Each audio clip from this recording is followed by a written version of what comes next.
రావణుడు విశ్రవసుని కుమారుడు. శివుడి గురించి ఘోర తపస్సు చేశాడు. 1000 దివ్య సంవత్సరాలు ఒక శిరస్సు లెక్కన 10,000 సంవత్సరాలు 10 శిరస్సులను నరికి శివుడికి అర్పించాడు. సమస్త దేవతలను జయించి ముల్లోకాలందు నాకు సాటి లేదు అని అనిపించుకున్నాడు. ఆ సమయంలోనే వానర వీరులలో శ్రేష్ఠుడైన వాలిని గురించి రావణుడు విన్నాడు. తనకంటే పరాక్రమవంతుడు ఎవరు ఉండకూడదని, ఆ వాలిని జయించాలి అనే తలంపుతోటి రావణుడు దండయాత్రగా బయలుదేరాడు. కిష్కింద నగరానికి వెళ్ళాడు. వాలి ఎక్కడ ఉన్నాడు అని అక్కడ వారిని ప్రశ్నించాడు. రావణుని చూసిన వారు భయపడి, ఇప్పుడే మా ప్రభువు దక్షిణ సముద్రానికి సూర్యునికి అర్ఘమియడానికి వెళ్ళాడు, మీరు ఎందుకు వచ్చారు అని రావణుడిని ప్రశ్నించారు.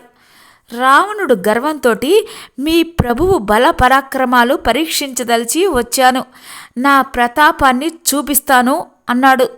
దానితోటి వారు, మా ప్రభువుని నీవు గెలవలేవు అన్నారు. మీతోటి నాకు ఎందుకు, నేనే దక్షిణ సముద్రానికి వెళ్ళి నా పరాక్రమాన్ని చూపిస్తాను అని తక్షణమే బయలుదేరి దక్షిణ సముద్రానికి రావణుడు వెళ్ళాడు. సముద్ర జలములతోటి సూర్యునికి అర్ఘమిస్తున్న వాలిని సమీపించాడు. నీవు పరాక్రమవంతుడువు అని విన్నాను. నేను నీ ప్రతిభను చూడడానికి వచ్చాను. నీతో యుద్ధం చేసి జయాన్ని పొందుతాను అని రావణుడు వాలితోటి చెప్పాడు.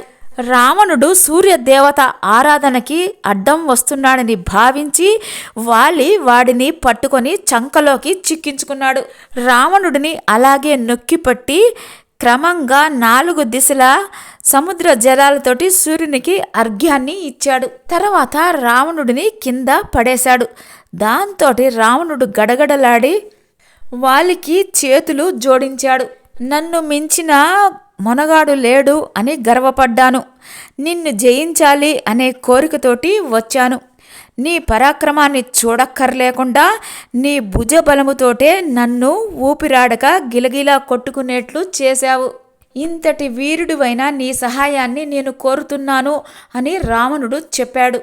వాలి జాలిపడి, రావణ, నీవు నన్ను గురించి భయపడాల్సిన అవసరం లేదు, నాతో స్నేహంగా ఉండుము.